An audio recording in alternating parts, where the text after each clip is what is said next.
Hi, and welcome to episode 7 of the Unpacking Weight Science podcast called Weight Neutral Health Enhancing Habits. I'm your host, Fiona Willer, weight neutral professional development dietitian, academic, and size acceptance advocate. Our learning goals today are to appreciate the different definitions and indications of health.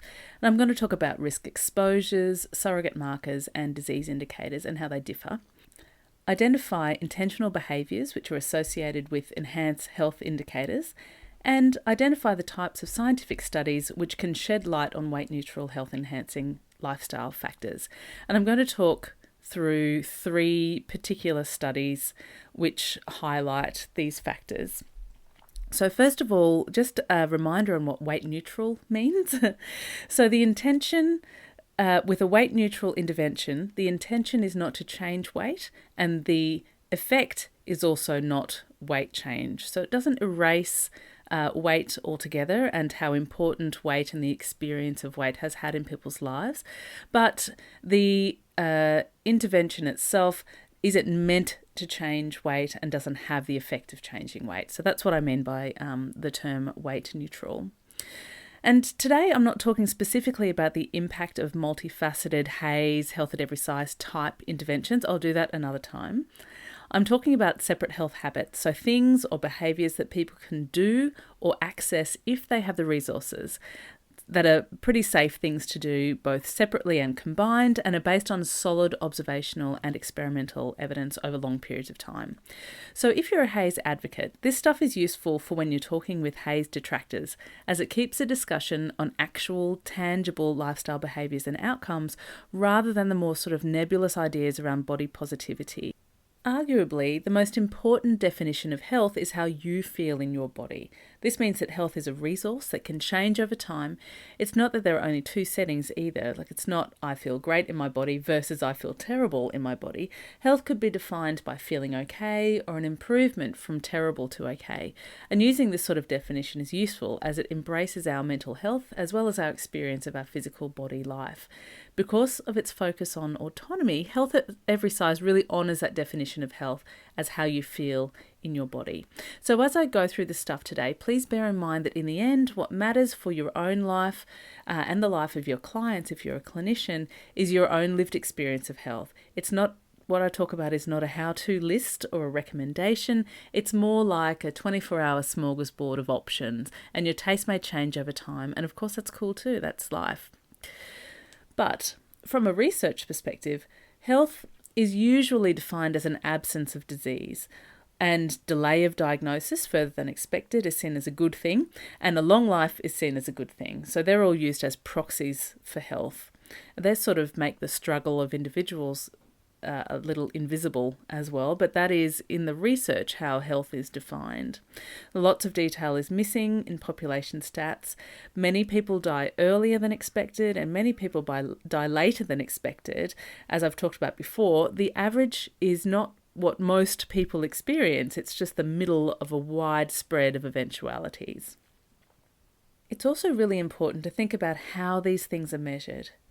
If a study is looking at something, but the way they're measuring or trying to separate out the thing isn't valid, for example, using BMI as a proxy for behaviour or failing to adjust mortality for gender or socioeconomic status, then their findings can't be relied upon. I mean, they might be right, but it's difficult to tell for sure. And some diseases are discussed in terms of exposures. So these 3 concepts are important now, and we all put them into the sort of bucket of risk factors, but we've got exposures, and we've got surrogate markers, and then we've got the hard endpoints. So first I'll talk about exposures. So in terms of exposures, they're typically something that's enacted upon someone that we have little power over. So think of infectious diseases and environmental exposures like air pollution, occupational hazardous materials, sunlight, and weight stigma as well.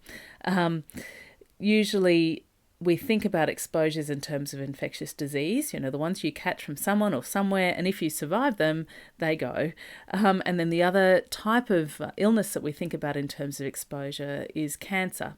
So exposures related to cancer, for example, include exposure to sun, years of exposure to sun or sunburns in the case of skin cancer, or to asbestos in the case of mesothelioma. So cancer is a relative rarity in the population though. In Australia, the prevalence of cancer, so that is how many people currently have cancer, is less than 3%, which is also, incidentally, around the Australian prevalence of people with a BMI of over 40. With cancer and infectious disease, we avoid relevant exposures as best we can, although of course most types of cancer come about from quirks of cell mutation and can't be anticipated. We know that we're reducing our cancer exposure risk by not smoking, by wearing sunscreen, by taking precautions when handling hazardous materials, but we can't completely avoid them. And we can't completely avoid something like weight stigma either at the moment because it's systemic in medicine and society. As I spoke about in the last podcast, though, self-compassion can help it to be a bit less toxic for people who are stigmatised. Sunscreen for the soul. The sorts of illnesses that are experienced by the largest proportion of the population by far are chronic diseases like heart disease and diabetes, and they tend to be developed over a long period of time and also tend to worsen over time, and their final complications may or may not be the thing that get you in the end.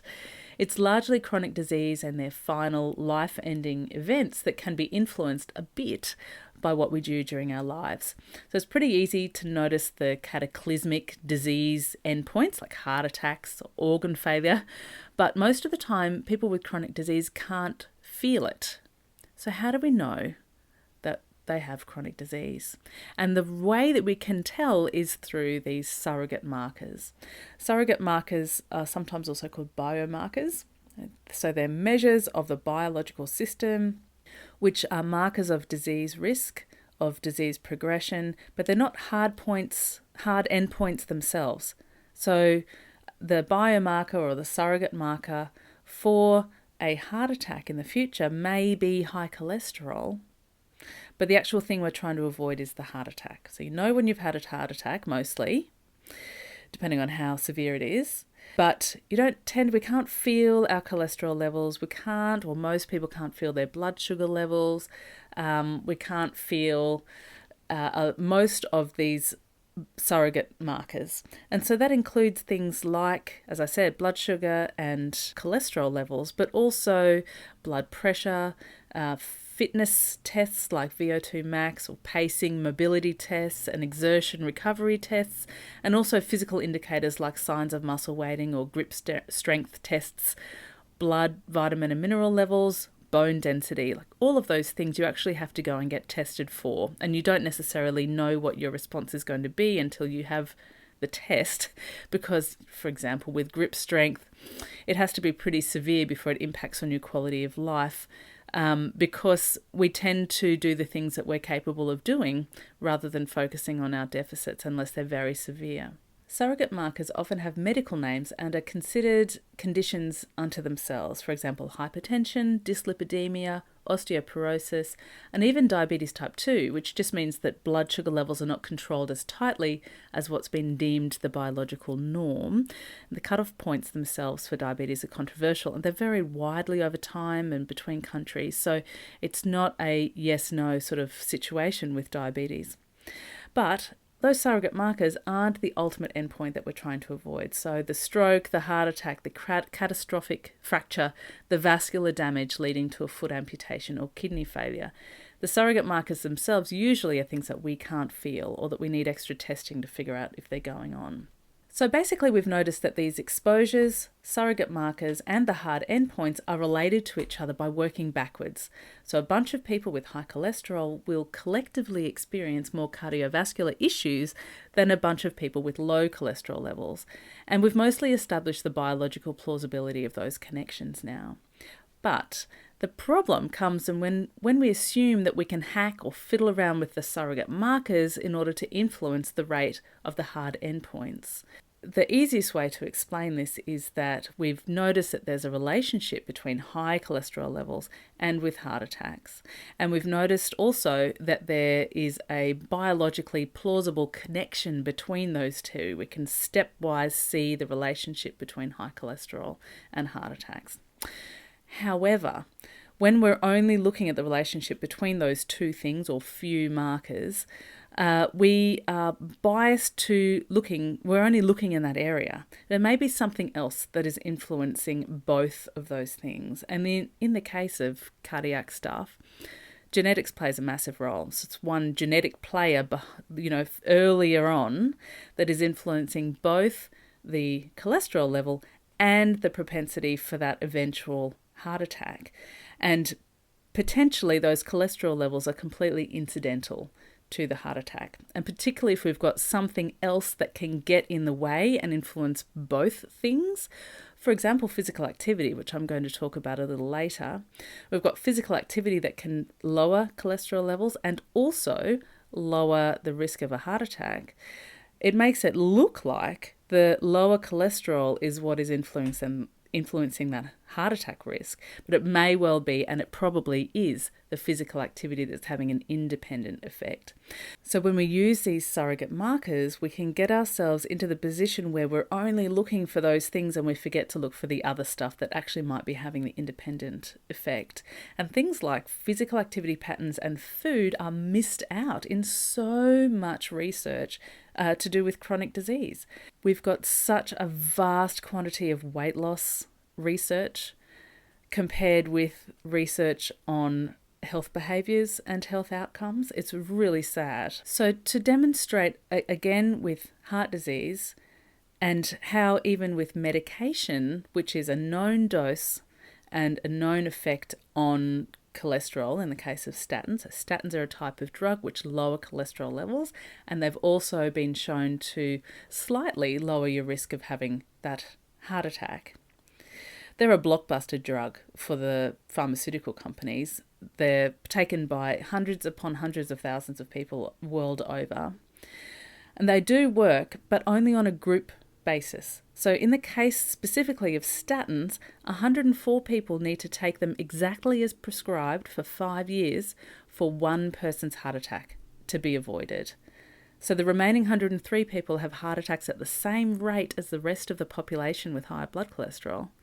You don't ever know if it was you who avoided or delayed your heart attack. When it's anything more complicated than taking a pill of known dosage, then the things are even messier, which is why I prefer to look at the relationship between health behaviours and mortality and life-threatening events. They're harder to get wrong. They're less likely to be a red herring. So knowing that blood cholesterol levels are influenced by genetics, by stress, by age, sex, medication, physical activity, dietary factors, starvation. That's how weight loss studies get good-looking cholesterol results, from the effect of insufficient energy intake, as well as potentially from influence from the things that they're doing to elicit that weight loss. But it's not known which of these things is actually doing the work or any work on avoiding that heart attack. When we look at studies that actually control for health behaviours, the relationship between weight and death and disease is almost non-existent. So that's what I want to look at now. A few key studies which are really clear on this. And the first one is a study that I have used in my presentations for years now because it's just beautiful. So this study, it's in your supplementary materials, the link is, and it's an open access paper as well. But this was done by Matheson and his team and published in 2012. And what he did was look at the NHANES data set, so that's US population data set, and he looked at that set of people over a period of time until they died, right? So this is a mortality study. And what he did was pull out the people who ate 5 or more fruit or veg serves a day, the people who did 12 or more physical leisure time, physical activity, and just things like golfing, walking, gardening. The bar was not set very high for physical activity in this study. He pulled out people who didn't smoke, and he pulled out people who drank the alcohol guidelines. So they either had 1 drink a day for women, 2 drinks a day for men to get into the healthy category here, or to be in the unhealthy category, they had 0 drinks or more than the recommendations. Now, I personally don't, I think that's a little bit fudgy, the alcohol one, but in any case, that is what this team did. And then what he did was look at the difference between the different BMI bands. And so for people who didn't have any of those habits in terms of the things that they did and then their death, the fractioning looks just like the way that we assume that relationship is between weight and death. So we had the people in smaller bodies with the lowest risk and the people in larger bodies with the highest risk of mortality. And so that's people who didn't eat a lot of fruit and veg, weren't very active, smoked, and also didn't drink anything or drank in excess of those guidelines. The beauty of this study is that his study design meant that he could work out adding in just one more of those habits and its effect on mortality. And so when you add in one, there is a decrease across the board, but particularly for people in larger bodies. So people with bodies whose BMI puts them into the obese category, their mortality risk halved with just the addition of one habit. So it could be that they stopped smoking or that they didn't smoke. It could be that they ate more fruit and veg. Then you add in 2, you get more benefit across the board. Add in 3, you get more benefit. And then by the time you get to 4 habits, so that's eating enough fruit and veg, being relatively physically active, not smoking, and drinking the alcohol guidelines, there's no difference in risk of death between people in smaller bodies and people in larger bodies. No difference at all. So it's a relative risk study, which means it's compared with people in bodies with BMIs of less than 25 with all of the habits. There's no difference then in people with BMIs classified as overweight or BMI classified as obese. It's really clear to see that health habits make a massive difference. Now, in there, of course, you're going to have people who, for whatever reason, cannot shift categories.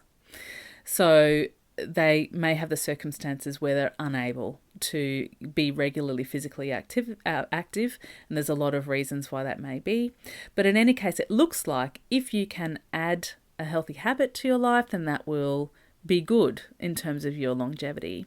Now, one study is never enough, but this phenomenon, the phenomenon where health-related habits have an additive effect on longevity, has been reproduced. So science is nothing without reproducibility. You can have one study saying something amazing, but if it's not reproduced in other settings at other times, then we can't be sure that it's a real thing. We do know mortality is affected. There's other studies that I linked to in the materials as well, which show this sort of effect having an influence on stroke rates, on heart attack rates. So not only does it affect all-cause mortality or death by any way, it also looks like it has a strong impact on those hard endpoints that we want to avoid. We want to avoid that heart attack. We want to avoid that stroke if we can manage it, if that's important to you. So that's those health habits together. Now I'm just going to pull out 2 which are close to my heart, and that is physical activity and food. So physical activity, in terms of the risk reduction potential, is huge. The first thing is smoking. Not smoking is much better for you than being physically fit. But let's talk about physical fitness. So in a study by Wing, and he published this almost 20 years ago now, like this phenomenon is not new in the literature, but it tends to have been overshadowed in terms of funding and in terms of public interest by weight loss studies. Anyway, he and his team looked at the relative risk of all-cause mortality only fractioned out in terms of fitness. And his definition of fitness was 3 to 4 hours a week of walking. So it's not gym bunny stuff here. This is really accessible amounts of physical activity for a great chunk of the population. So it's a relative risk study again, so they have to have a comparative category, and in this their comparative category were people with BMIs of less than 25 who were fit as he had defined. People then in that same weight category but who did not walk for 3 to 4 hours a week, their relative risk of all-cause mortality was 2.2, so more than double the fit group in that weight band. When he looked at those deemed as overweight, they had a 1.1 increased risk compared with the comparator group, so only a 0.1 difference in risk. But those in the overweight category and who didn't meet that walking requirement had 2.5 times the increased risk of all-cause mortality. And finally, those who lived in bodies with a BMI of over 30, again, they had the same risk as those in the overweight category, 1.1 if they were fit. But if they did not meet those walking requirements, their risk of all-cause mortality was tripled, 3.1 compared with 1. So we can see from this and the previous study that it is for people in larger bodies, these health behaviours can make a really considerable difference to relative risk of all-cause mortality. And then food. So as a dietitian, this is very close to my own heart. And I make no bones about it being less important than physical activity. Physical activity looks like the clear winner here. But in terms of food, first of all, we know that dietary quality does not predict body size. So this study I'm going to talk about by Russell and their team that was published in 2013, they used an Australian adult data set, longitudinal study, so they followed them over periods of years. They also followed them to death because they were older, middle-aged adults at the beginning of the study, and then they aged out and passed away during the period of the study, so they know about their deaths. They looked at dietary quality and they looked at BMI within dietary quality bands. They found, as others have, that there's very little relationship between dietary quality patterns and BMI. So the same proportion of people in smaller, medium and larger bodies have poor, medium and great dietary quality. There's really very little relationship between BMI and dietary quality. I mean, this is a big myth that's out there, but that is the thing. We cannot predict body weight by dietary quality, and dietary quality also doesn't predict body weight. There's no relationship. However, the important part for us is that they found that those who had the highest quality diets, so they took all of their data set and all of the dietary quality scores, and then they divided that by 5. So they had what's called quintiles. The one with the highest quality diet quintile, those people enjoyed a 21% reduced risk of all-cause mortality when compared with the poorest quintile of dietary quality. So that is regardless of weight, regardless of BMI. So that is quite an interesting finding. It's one of the highest I've seen in terms of food quality and mortality. But it is replicated, this phenomenon that dietary quality has an impact on all-cause mortality, particularly with wins in the cardiovascular disease category. So it is a real thing as well. So they're the two main phenomena I want to talk about, that additive health habits, fruit and veg is what's doing the lion's share of the work in terms of dietary quality. Then we've got physical activity and strength probably as well, which also is doing the main thrust of the work. Not smoking, a biggie. When studies have either no alcohol or excessive alcohol, you can imagine that there's going to be some difference between people who drink just over the recommended amounts versus people who drink very much over the recommended amount. There's got to be some difference there. We can't tell in this research that I've presented today. There's no way of telling. It's not really a fair comparison in my mind. But in any case, the other things that some studies have shown do make an impact on longevity, social support, and being a member of a community group. So feeling like you belong to a group of people and that you can rely on them and they can rely on you has an impact on all-cause mortality. And it's shown, in the realm of 30 to 40%. That's really huge.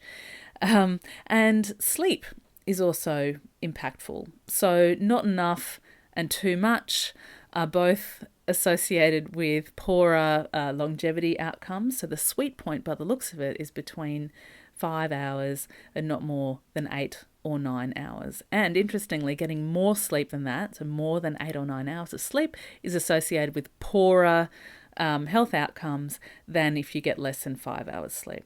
I personally I would like my fair share of sleep.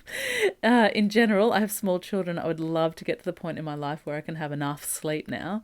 But interestingly, it looks like having less than 5 hours is not going to impact me so much. So to sum up, we've talked about risk and health, and the difference between exposures and surrogate markers and actual hard endpoints. And we've talked about some behaviours which look like are associated with better health outcomes or delay of disease. And we've talked about health habits studies. So I encourage you to have a look at those papers that I've listed in the supplementary materials and talked about today, and follow the citation trails. You'll be able to find what's currently being published in the area. And thankfully, it is a really exploding area of research interest. The impact, particularly of dietary quality on outcomes, is one that is gaining traction, which I think is pretty cool. And it's really important, while we're thinking about all of those things, to remember that at an individual level, we can't ever avoid ill health for sure. All we really know for certain is what happens at a group level. If we take a bunch of people, we can predict the proportion that are going to have heart attacks, the proportion at particular ages, the proportion of people who are going to develop diabetes as they age.